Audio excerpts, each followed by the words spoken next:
असली बाष्पळ बडबड त्यांनी केलेली आहे। श्री शिवप्रतिष्ठान हिंदुस्थान ही संघटना काही राजकीय संघटना नाही आहे। दुसरे ते राजकारण, तिसरे ते सावधपण सर्व विषयी। तर त्याचा राग आलेला आहे आणि तळपायाची आग मस्तकात जाणारी अशी भाषा त्यांनी वापरलेली आहे। भिडे गुरुजींची दखल घ्यावी लागतीये, यातच आमची ताकद काय आहे त्याचा आम्हाला प्रत्यय आलेला आहे। नमस्कार। श्री शिवप्रतिष्ठान हिंदुस्थानच्या यूट्यूब चॅनलवर अत्यंत तातडीने आज हा व्हिडिओ करण्याचं कारण म्हणजे आपल्या सगळ्यांना ठाऊक आहे, महाराष्ट्राचे जुने जाणते नेते शरद पवार यांच्या भगिनी सरोज पाटील यांनी गुरुजींच्याबद्दल जे आक्षेपार्ह आणि अत्यंत अपमानास्पद वक्तव्य केलेलं आहे त्याचा परामर्श घेण्यासाठी आजचा व्हिडिओ केलेला आहे।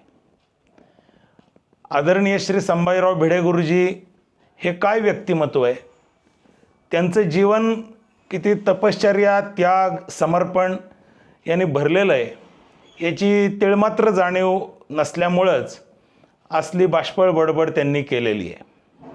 सध्या निवडणुकांचे दिवस आहेत, राजकीय आरोप प्रत्यारोप सगळ्या पक्षांचे एकमेकांना चालू आहेत। श्री शिवप्रतिष्ठान हिंदुस्थान ही संघटना काही राजकीय संघटना नाही आहे। ती हिंदू धर्म हिंदुस्थान याच्या उद्धारासाठी अहोरात्र काम करणाऱ्या तरुणांची संघटना आहे। शिवछत्रपतींना, संभाजी महाराजांना आदर्श मानून काम करणारी संघटना आहे। आम्ही थेट राजकारणात नसलो तरी समर्थ रामदास स्वामींनी सांगितलेलं आहे, मुख्य हरिकथा निरूपण, दुसरे ते राजकारण, तिसरे ते सावधपण सर्व विषयी। त्यामुळे धर्माचं काम करत असताना अगदीच राजकारणापासून अलिप्त राहता येत नाही। परंतु आम्ही काही थेट कुठल्या पक्षाचे समर्थक नाही आहोत आणि तशी कुठली भूमिका आजपर्यंत ना गुरुजींनी घेतली आहे ना आम्ही कोणी घेतलेली। परंतु भगव्या झेंड्याच्या रक्षणार्थ, भगव्या झेंड्याच्या सन्मानार्थ जे कोणी उभे राहतील, हिंदू धर्म हिंदुस्थान यांच्या कल्याणार्थ जे कोणी राजकारण करत असतील त्यांच्यासाठी उदार अंतकरणाने त्यांच्या पाठीशी उभं राहिलं पाहिजे, या मताचे आम्ही निश्चित आहोत। विषय तो नाहीच आहे। आजपर्यंत कुठल्याही पक्षाला, कुठल्याही नेत्याला थेट पद्धतीने काही गुरुजींनी पाठिंबा दिला नाही किंवा दिलाही असेल चुकून कुठं तरी कुणावर टीका तरी केलेलं नाही आहे। परंतु शरद पवारांच्या ज्या भगिनी आहेत सरोज पाटील यांनी काल, म्हणजे आज उद्याच्याला मतदान व्हायचं आहे, काल संध्याकाळी ती बातमी माझ्यापर्यंत आली आणि त्यातली भाषा आणि त्यामध्ये केलेली वक्तव्य ऐकून आदरणीय श्री गुरुजींना अत्यंत आम्ही म्हणजे आमचं दैवत मानतो, तर त्यांच्याबद्दल श्रद्धा असल्यामुळं आम्हाला सगळ्यांनाच अत्यंत त्याचा राग आलेला आहे आणि तळपायाची आग मस्तकात जाणारी अशी भाषा त्यांनी वापरलेली आहे। खरं म्हणजे त्या स्त्री आहेत, माता भगिनी आहेत। आमच्या गुरुजींनी आम्हाला शिकवलं आहे की पराव्य नारी रुखमाई समान, भले शत्रूची माय कांता बहीण, तरीही तिला मानितो माय बहीण, अशी तीव्र श्रद्धा उरी बाणलेला मराठा म्हणावे अशा वागराला, ही शिकवण आमच्या गुरुजींची आम्हाला आहे। त्यामुळे शत्रूच्या माय बहिणीबद्दल सुद्धा सौजन्याने वागलं पाहिजे, ही शिवाजी महाराजांची आणि गुरुजींची शिकवण आहे, म्हणून आमची भाषा संयमित आहे। काहीच दिवसांपूर्वी या सरोज पाटील ज्या आहेत त्यांचे बंधू शरद पवार म्हणाले होते की भिडे गुरुजी हा काही लक्ष देण्यासारखा विषय नाही आहे, आणि आज त्यांनी ऐन निवडणुकीच्या वातावरणात भिडे गुरुजींचा विषय स्वतःच छेडून आपले भाऊ किती चुकीचं बोलत होते हे त्यांनी सिद्ध केलेलं आहे। भिडे गुरुजींची दखल घ्यावी लागतीये, यातच आमची ताकद काय आहे त्याचा आम्हाला प्रत्यय आलेला आहे।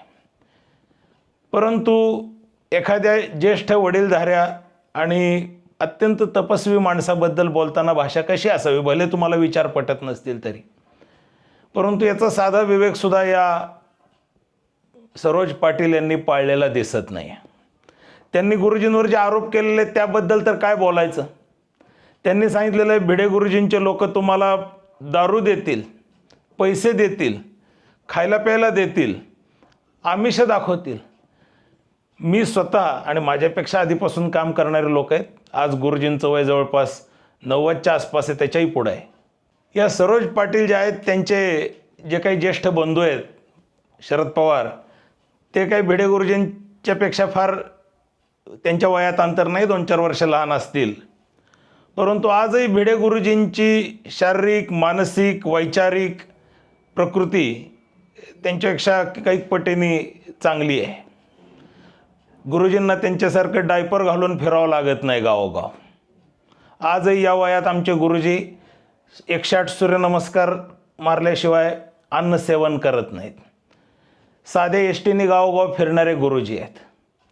अक्षरशः खिशामध्ये 1 रुपयासुद्धा त्या माणसाच्या कधी नसतो. तो मनुष्य काय कुणाला जेवायला घालेल? आज मी 25 वर्ष झाली भिडे गुरुजींना पाहतोय, अनुभवतोय, त्यांच्याबरोबर काम करतोय. आजपर्यंत भिडे गुरुजींनी आम्हाला 1 रुपयाचा चहासुद्धा कधी पाजलेला नाही, ना आमची कधी अन्न पाण्याची सोय कुठली केलेली नाही आहे.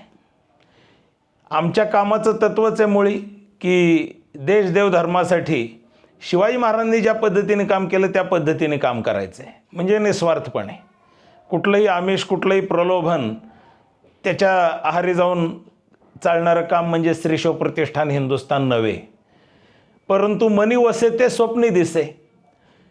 या सरोज पाटील आणि त्यांचे बंधू आणि एकंदरीत त्यांचं घराणं ह्यांची जी काम करण्याची शैली आहे, त्यामुळे त्यांचा असा समज झालेला आहे की जगामध्ये अशाच पद्धतीने काम चालतं. परंतु त्यांना माझं सांगणं आहे, तुम्ही कधीतरी भिडे गुरुजींचा जवळून अभ्यास करा. मला नाही वाटत त्या केवळ अज्ञानापोटी बोललेल्या आहेत, त्या मत्सरापोटीसुद्धा बोललेल्या आहेत. त्यांच्या बोलण्यामध्ये अज्ञान कमी आणि मत्सर जास्त दिसून येतो.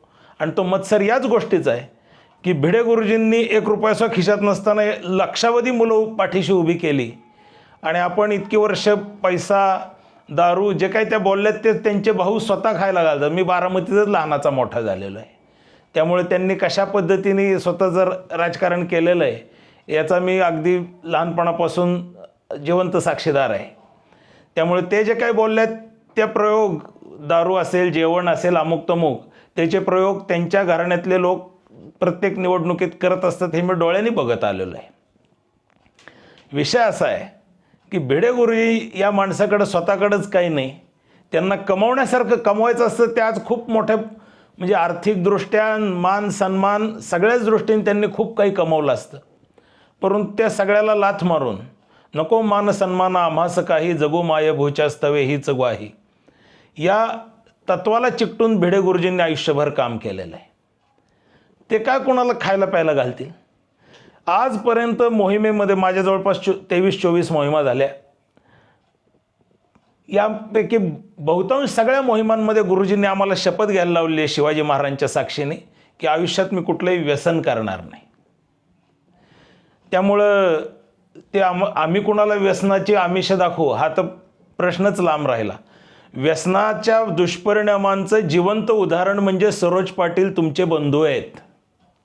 व्यसन केल्यानंतर काय अवस्था होते हे तुमच्या भावाचा चेहरा बघितला की लक्षात येतं लोकांच्या. महाराष्ट्रातल्या अनेक दारू उद्योगांमध्ये तुमच्या घराण्याची भागीदारी आहे, ते जाहीर करायची वेळ आमच्यावर आणू नका तुम्ही. व्यसनाचे ठेकेदार तुम्ही असाल. व्यसनाला पालथं पाडणारे आम्ही आहोत. व्यसनाचा धिक्कार करणारे आम्ही आहोत. शिवाजी महाराजांना व्यसन मान्य नव्हतं, भिडे गुरुजींनाही व्यसन मान्य नाही. त्यांच्या कुठल्याही धारकऱ्याला व्यसनाचा स्पर्श झालेला नाही आहे.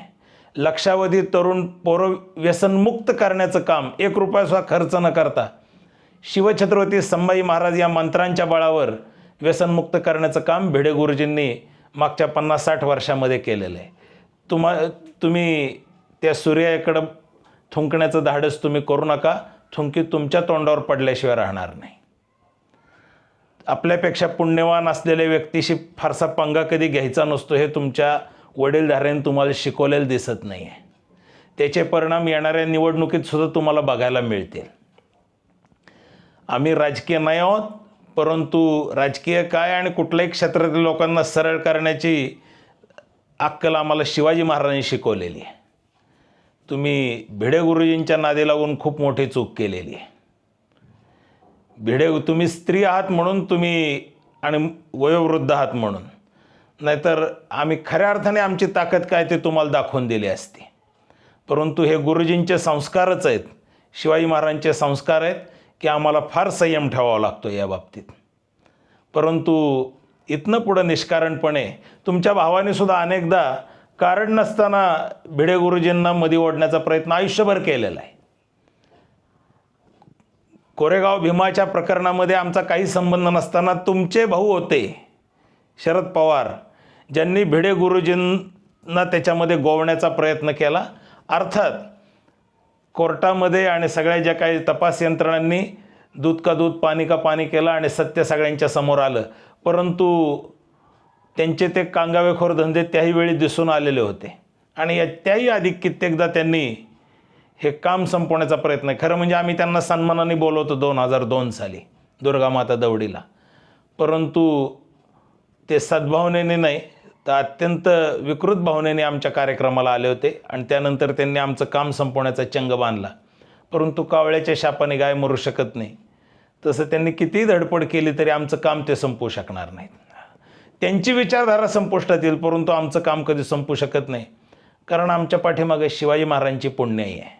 भिडे गुरुजी जे काम करतायत ते शिवछत्रपतींच्या पुण्याईच्या बळावर करतायत. आम्हाला पैशाची गरज भासत नाही, आम्हाला कोणाला खायला प्यायला घालावं लागत नाही. दारू बिरू पाजणे तर लांबची गोष्ट, दारू पिणाऱ्यांची दारू बंद करणारी माणसं आम्ही आहोत. आमच्या नादाला लागून अनेकांची दारू सुटलेली आहे. सगळ्या प्रकारची व्यसनं करणारी माणसं आमच्या नादाला लागली आणि त्यांच्या आयुष्यातनं व्यसन हद्दपार झालं. याची हजारो उदाहरणं तुम्हाला गावोगावी भेटतील, तुमच्या गावी भेटतील. बाहेरच्या गावात सुद्धा जायची गरज नाही. तुम्ही ज्या गावात राहत असाल तिथं तुम्हाला भेटतील. भिडे गुरुजी या व्यक्तीचा कोणाचाही बाकी तुम्ही नाद करा, पण गुरुजींच्या नादी लागू नका. भिडे गुरुजी हा सूर्य आहे, चटका बसल्याशिवाय राहणार नाही. त्यामुळं स्वतःच्या वाणीवर संयमाचं लगाम घालून तुम्हाला एवढाच इशारा देऊ इच्छितो की आम्ही राजकीय नाही आहोत, आम्ही आमच्या पद्धतीने काम करतो. तुमच्या वाटेला आम्ही जात नाही आहोत हे तुम्ही तुमचं भाग्य समजा आणि तुम्ही स्वतःला आवर घाला. तुमचं राजकारण तुम्हाला लखलाभ असो. तुमच्या भावाने काय पद्धतीचं राजकारण केलेलं आहे ते अख्ख्या महाराष्ट्राने बघितलेलं आहे. ज्या सोनिया गांधींनी लाथ मारून त्यांना पक्षाबाहेर काढला, आज त्यांचे तळवे चाटायची वेळ त्यांच्यावर आली. खरे लाचार तर ते आहेत, तुम्ही काय आम्हाला सांगताय? खरे लाचार तर ते आहेत. आणि हे मी नाही सांगत, उद्धव ठाकरेच्या वडिलांनी सांगितलेलं आहे, बाळासाहेबांनी. याला लाथ मारून काढला होता पक्षातून आणि तुम्ही आम्हाला सांगताय. बारामतीमध्ये कालच्या सभेमध्ये पैसे वाटताना आणि सगळे व्हिडिओ आलेले आहेत. जे आरोप तुम्ही आमच्यावर केले ते तुमच्या भावाने केलं आहे बारामतीत, जाऊन बघा. जेवणावेळी रोज चालू आहेत, साड्या वाटायचे कार्यक्रम चालू आहेत, सगळं चालू आहे बारामतीमध्ये. मी बारामतीतनंच राहतो, तिथंच उद्या मतदानाला तिथंच जाणार आहे. त्यामुळे तुम्ही आम्हाला शिकवू नका की तुम्ही काय आहात ते. तुम्ही काय तेही आम्हाला माहिती आहे, भिडे गुरुजी काय तेही आम्हाला माहिती आहे. भिडे गुरुजींचा अनुभव आम्ही घेतलेला आहे. आजपर्यंत भिडे गुरुजींच्या खिशामध्ये रुपयाचं नाणं बघितलेलं नाही आम्ही. एसटीला जाताना 100 रुपये तिकीट असेल, 500 रुपयाची नोट दिली तर घेत नाहीत. ते 100 रुपयाचं असतील तर दे म्हणतात, नाही तर नको देऊ, माझं मी बघतो. त्याच्यावर 1 रुपया घेत नाहीत.